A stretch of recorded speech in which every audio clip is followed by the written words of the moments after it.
Luckily, they didn't really mess around with Conan very much.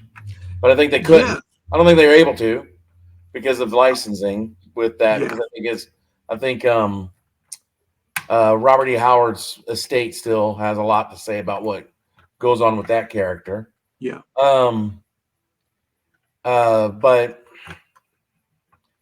man, I just, I kind of like my heroes to be more heroes. That's it, right? Morally, That's the thing. have a little bit better morals than what's being done here. Yeah. And So I just don't get it. I just don't get it. I want to show you something in regards to that, right? So this is something that's happened with a Green Lantern character, right? So this is again coming from Bounding in Comics. I've been following this story, and so you've got a DC writer. This is let me see. Tim Sheridan begs followers to purchase Alan Scott Green Lantern series to own Comicsgate, right? Now, I have nothing against Comicsgate. I have nothing against anybody. So I have, I'm just out here wanting to, talk about stuff. I don't, of what's going on. So, right. So he went and turned this original, as far as I know, Alan Scott is an original Green Lantern, right?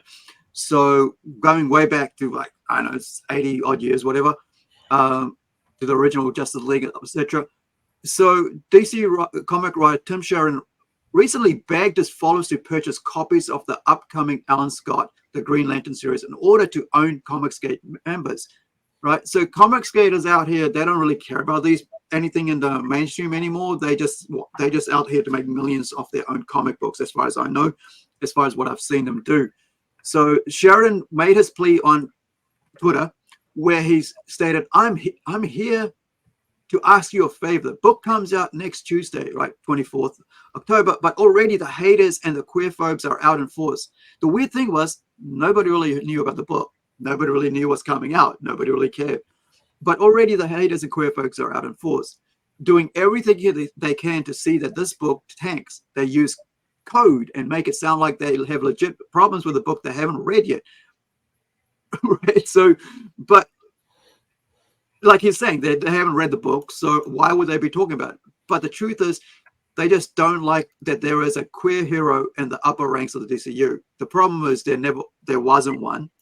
You just you just basically reinvented the Not history of one. someone. Yeah, you basically just went and imposed your own values and ideals onto a character that's been around, that was never written by you, never created by you. You had nothing to do with, but you have been asked to do a story on it, so you have to put all your, own personal things into it. It's like me being asked to go and put go and write Batman, and I turn him into an Indian character and then make him gay, or make him, bisexual, or make him like a white hating whatever person, right? And I go, this is what I want to do with this. I was like, but that's not Batman. And you get done. You make Batman a gay, a homosexual Indian, Yeah, half Indian Mexican, with and you pat transgender, and yeah, then you pat yourself on the back for being so woke and so yeah, bringing the message out.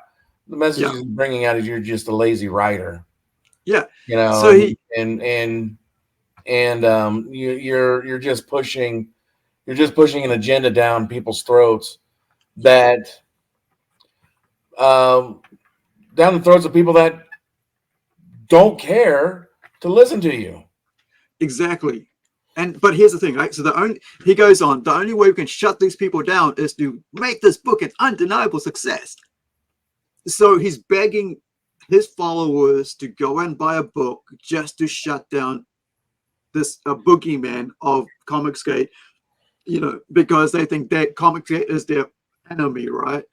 And so therefore, whereas comic is like, we're out here, want to make money, right? Buy our freaking comics so we can make more comics, right? So the only way we can prove to the big publisher that there's a huge market for authentic stories about, there is no authenticity to this, dude. right? There's no authenticity to this. You don't even have the what is it called? The imagination to create a brand new character who is LGBTQIA plus Alphabet City, right? Elemental B So R S T U V. yeah, and he goes on, and characters, and these stories are there for everyone, is to buy the heck out of the books like this. And it's like, come on, come friends, queer friends, allies, dude, seriously, you know, I need your help. Please share this. Let's work together to deliver CG a big L, like the Boogeyman. These guys. When you're begging people, Yeah. to purchase the book that you're writing, maybe your book isn't all that good. That's it, right? You know, And maybe there's a reason nobody read about that Green Lantern for so many years. Yeah. Because nobody cares. Nobody wants to read about it. Yeah. Maybe, maybe the comic book audience doesn't have a lot of LGBTQ people in it. And if they do, maybe those LGBTQ people don't really care to read about or want you to change characters that they already love. Yeah. That they're already reading about. Yeah. So he's trying to go after so he's creating a boogeyman, and he's begging to sell a book that he's working on, right? So he's trying to get this I love Alan Scott hashtag to work. They don't work. So he goes on like, this one's only 6 issues, and each one has a few variants. So I'm asking you, if you have the means, buy them up, buy extras, give to people you think really need to read it. He then claimed that he would not pocket any additional profits from an assumed increase in sales from his pitch. And yet you might say, this sounds like a great way for Tim Sharon to make a bundle of royalty. Well, no, he goes on, I won't make a penny, because every single royalty I receive from these issues will go straight to a charity that is very important to me, and he goes on, that I support for a long time, the Elton John AIDS Foundation, which works to prevent HIV's stigma and provide compassionate care for all communities. Now, for someone like Tim, I don't know what his leanings are. I'm sure he's gay, right? Or whatever, the part of the community. Or maybe he's he's more an ally than that, because he's trying to, what is it called? He's trying to garner, backing from this, the supposed, sorry? He's trying to garner support, right? That's it. From this community that doesn't buy comics books, by the way, because they already have their own special interest comic books. And I'll show you why I say that in a minute. So, but the whole thing is, in the 80s, 90s, especially in the 90s, our age group learned a lot about HIV, right? It was in almost every episode, just like in what they're doing with LGBT right now, that they always have to have a gay character, whatever, or lesbian character in every single TV show, whatever, right? Because they're trying to get the message across that this is normal, and it is normal, but not to the numbers that they say. And this is the fallacy that, like, yes, there are gay people, and we all know that it's real. But here's the thing: not to the numbers where it should have it in every single episode, every single show, because it's not real. Now, in the 90s, when HIV was such a big thing, we had all these amazing shows, and we learned a lot about it and how you could get it, how you couldn't get it, and the stigma isn't there anymore with HIV. So this is another boogeyman he is creating, right? So for the past 30 odd years, 90s, 30 odd years, that we know about HIV, we know about AIDS, we know about that. My age group has never, isn't going out there to tell their kids, oh, these people are evil, they did all these crazy things, that's how they got HIV. No, we're we've learned that lesson. And the same thing with the LGBT community. We are very accepting people now. What's not being very accepting is of forcing down all these things down people's throat, like doing this special thing, Tim.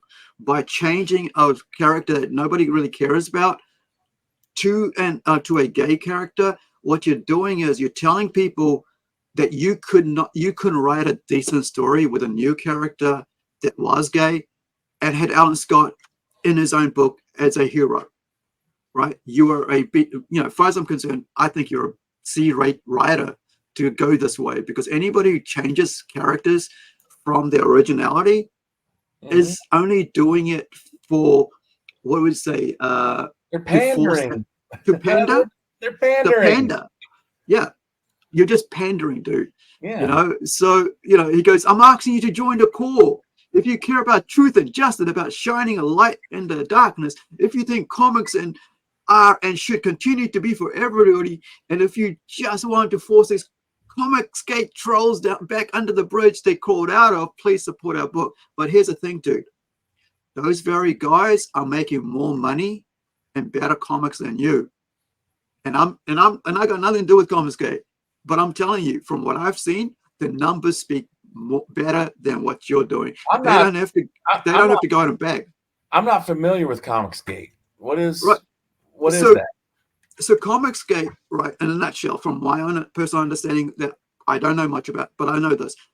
As a group of people who basically didn't like what was happening, right? Exactly what he's talking about. Didn't like what was happening about 5 years ago or something like that. They saw this change, that there was like all these characters were getting watered down. The quality of the writing was dropping. And so they got together and they were just like, okay, we're going to do our own thing now. And so they did it, and they did really well. Like, I'm talking about $1 million comic books, right? Selling better than the mainstream comic books, right? Beating freaking some of the top branded comics in the actual DC and Marvel. Like the one just came out right now. I don't think Ripper is part of the Comicsgate, but they talk. But there was a lot of really big names out there, right? But so they're a part of the community. They just, like, at the start, there might have been something about, hey, look at these guys, silly comics, whatever. But now it's like they're out there just making millions, right?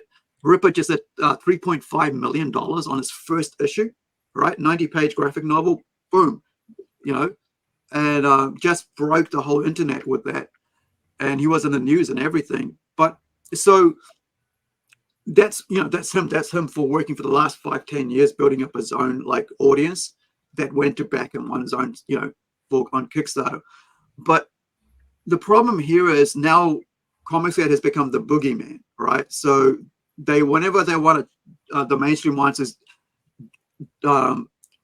it's like, oh, those guys are the enemy and we are the good guys, right? So they'll use that to gaslight, like he's doing right here, right? I want to sell my comics, but I need an enemy for you to fight against, right? It's like 1984. There's always an enemy to fight against. The war must go on. And this is, Comicsgate is that enemy, right? So for them anyway. But what has happened is that nobody's bought his comics, right? Hasn't even made the top 50. That issue didn't even make the top 50. So all this pandering he did, and all this destruction of an actual, old classic character, or golden age character, whatever you want to call it, of DC, has been destroyed by this one person because he wanted to pander, because he wanted to get his ideology across. And you would think that watching stuff like Disney and everything they've done, right, with Superboy, what they did with Superboy, what they did with Tim Drake, that they've learned that, dude, nobody is buying this crap. Why do you keep doing this if nobody's buying it? You're not going to be number one doing this. Why don't you write a decent story and do justice to the character and make him a hero for the ages, make him what everybody would like to see him. But no, and part of me thinks to myself, that I'm partly to blame for this happening as well. Yeah. When they would, when when it would start off really innocently, hey, well, what if we just change the race of this character? Yeah. Well, that's okay. We can do that. That's not that big of a deal. And then let it, and then it was, well, you know what? What if this character was a female instead of a male? Yeah. What kind of differences would it be? Oh, wow, that's kind of a good idea. But we never thought to ourselves, why don't we just write another character, maybe with a similar background, and put them, make the opposite, of that, and then put them in the same situations, or put them in similar situations. Then we can kind of get an idea, We have Conan the Barbarian. We have Red Sonja. Yeah. They're very similar characters. One's male, one's female. What are the differences, right? What happens, right? Yeah. And I think that's partly as we should have never let it. That's what we should have never let it happen.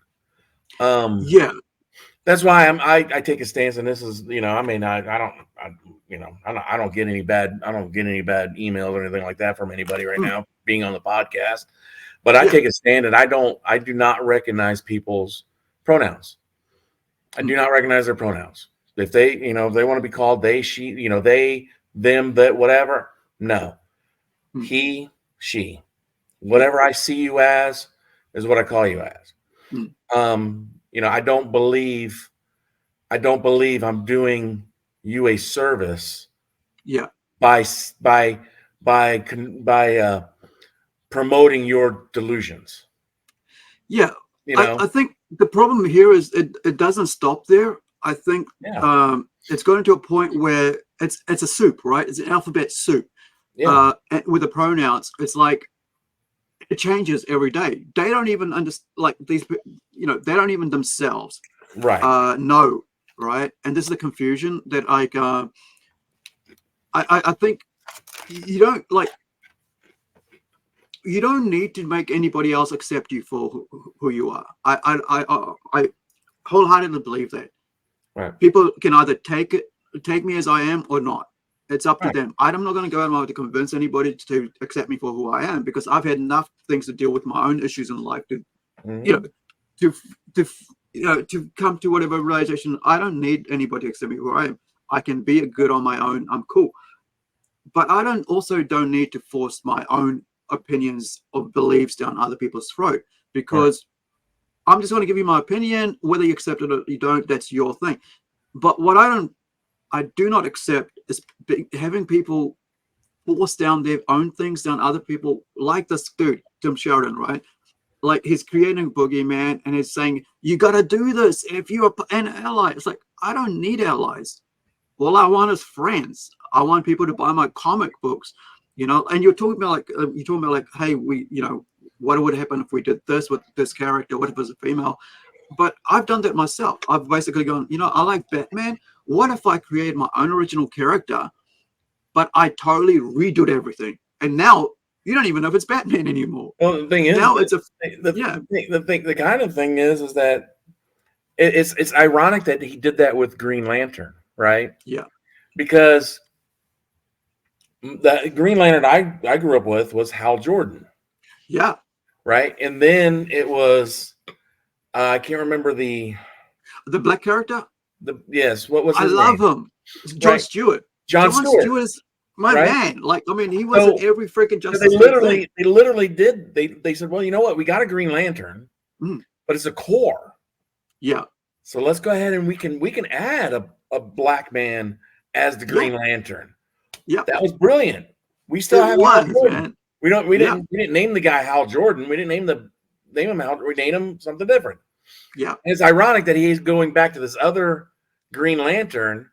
Yeah. That's been established when he could literally have just made a new Green Lantern. Yeah. That happens to be homosexual. That's it. But that's what I mean. He's a C-rate writer because of that. The fact that he did it in his lame brain, whatever ideological cesspool of whatever, he couldn't come up with an original character who was gay. But that was part of the core. And this is the emptiness that I think that these people have, the lack of creativity in their own being as writers and as creators, that they have no creativity left in them. No imagination is what I should be saying. No imagination to create exactly what you just said, right? To create someone like Jon Stewart, a brand new character. And I remember this part where John goes back to the street, like to the ghetto or whatever, where he comes from. And that just came to my head. Like a little girl says something to him and he says something else. And that thing stuck in my head because it was very, very interesting little conversation he had. I can't remember where it was from, but he was talking about like, why are you helping everybody out there? What about here? And I was talking about that. The guy said, yeah, I can help people here as well. There's so many people here already doing stuff.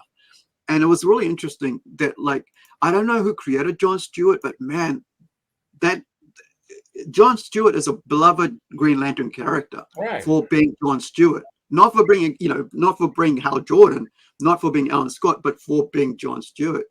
And this, when you're a writer like this and you have this big platform or mainstream place to write it with, do something friggin' imaginative.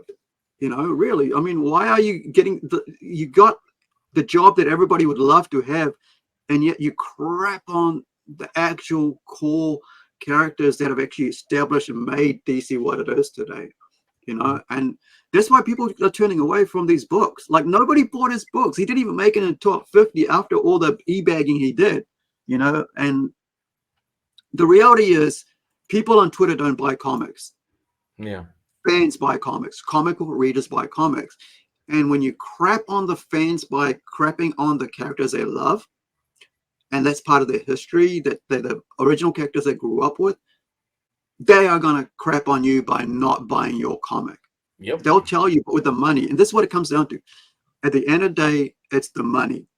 Mm-hmm. Those guys will go, well, why should I buy that comic, right? Why should I buy that comic when I can go and buy an Alan Scott comic that's actually Alan Scott as a normal person that he's supposed to be in the character they're supposed to be, not a rejigged, ideological based, this is supposed to be a freaking comic for kids.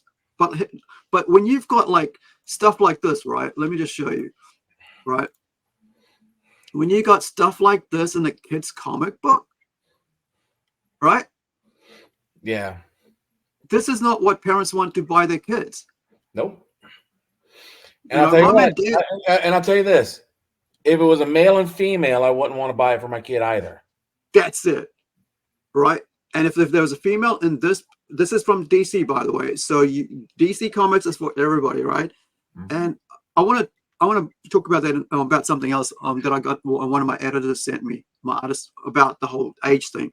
So, but the thing here is like, so you've got two males and they're both topless, right? But in a very provocative sexual kind of thing. But for those listening, right? So, and not watching. So, but the thing here is like you said, I wouldn't want a topless female in that thing because this is a DC book, which is for all ages, right? It's a Justice League Green Lantern book, which is supposed to be the core of like all ages, sort of teen plus whatever. Mm-hmm. But so you have an age group restriction, what you can show, but like you said, like parents don't want to be able to go out and buy their book for it. When they open up the book, they go, yeah, put it right back. Let's see what else is there. And this is what they did with Poison Ivy as well, right? And with Harlequin. And, as much as people like to say, oh, that's a great thing happening there, it's the same thing.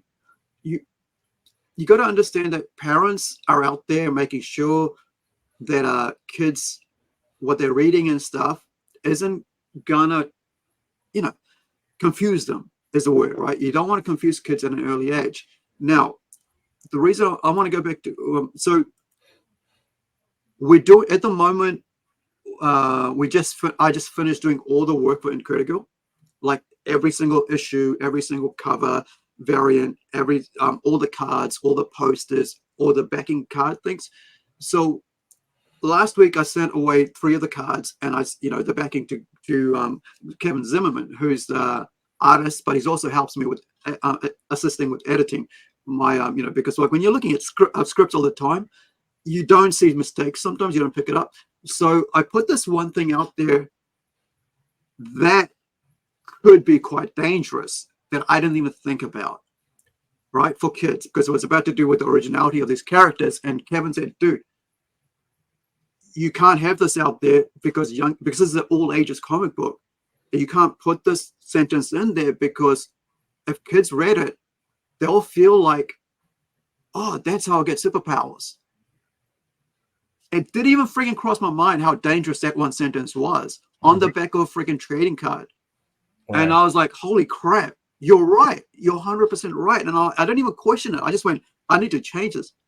Because, see, the way I wrote these characters was that, and now I have to go and change the actual thing, right? And because I had to change it, that it's actually something in the DNA. And I have to change their origin the way it was, because now it's an all ages book. It's our first all ages book. And I don't want to have this in there anymore because I hadn't thought about it. Because Kevin and I hadn't discussed it, right? As my artist, I hadn't discussed it with him. I discussed it with my other friends here, Jason, who, hang out with every week, 3 hours a week. I just go downtown, we do shopping, we talk about what I'm doing, what the characters I'm designing, and what's up. And this has been going on for about 2-3 years. So we've been having discussion. And not once did I think in that time, this could be dangerous to put in there, because by putting this one line in there, kids might do this themselves, thinking they'll get superpowers. Right? I don't think there's a lot of kids listening. Can you tell us what the line is? Oh, the line was basically that they get their superpowers by lack of oxygen. By lack of what? Oxygen. Oh, yeah, that's yeah. So it's a lack of oxygen. It's what is it called? Like for them to get powers, they have to die. Because it's like it triggers their it kind of becomes like it's like almost horror. I didn't even think about it, but it's almost horror, because when you think about it, like these superheroes, they get hunted down, right? And so what happens is by them, which is I got to freaking rewrite the origins, like how they think. So I just said something that triggers on the DNA. I got to remove the entire friggin' death thing because it's not going to work. And for an all ages book, it's fine if it's teen plus or mature readers, but not for an all ages book. But I was shocked. I didn't even think about it, right? But to realize that, that if you choke somebody out, if they're dying, if they're dead, then they'll come back with superpowers, whatever superpowers they do. And I'm like, yeah, that's not healthy, for that. But that was, to get it, I had to go back and change it and then resend it to Hawk and say, hey, look, man, I had to, please, here's a thing. Hopefully we haven't gone to print yet. But but it is quite scary. Like we're saying, there's nothing sexual in that book, right? For an all ages thing, but that one thing could cause so much damage to people, to kids especially, who are reading it. And I hadn't thought about it.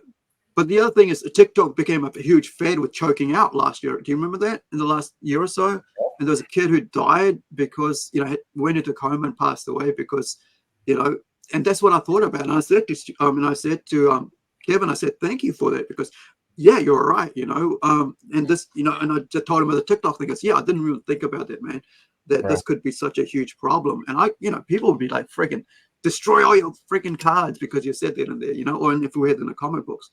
But you gotta, that's the thing about it, like you gotta have an editor to actually look at that, right? Could go, hey, what's, and I appreciate, I actually, I had Kevin look through my spellings and stuff, and then I credited him down as editor on it as well, because I felt like I needed somebody to have check my work, because, and this is what I think that's not happening in DC and Marvel, that nobody's really honest about what's going on.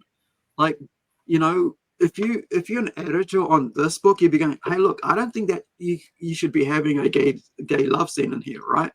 Right. Because not for friggin' 2 pages, dude. You could just have it for a panel, just have them hugging and talking. Let's get on with it.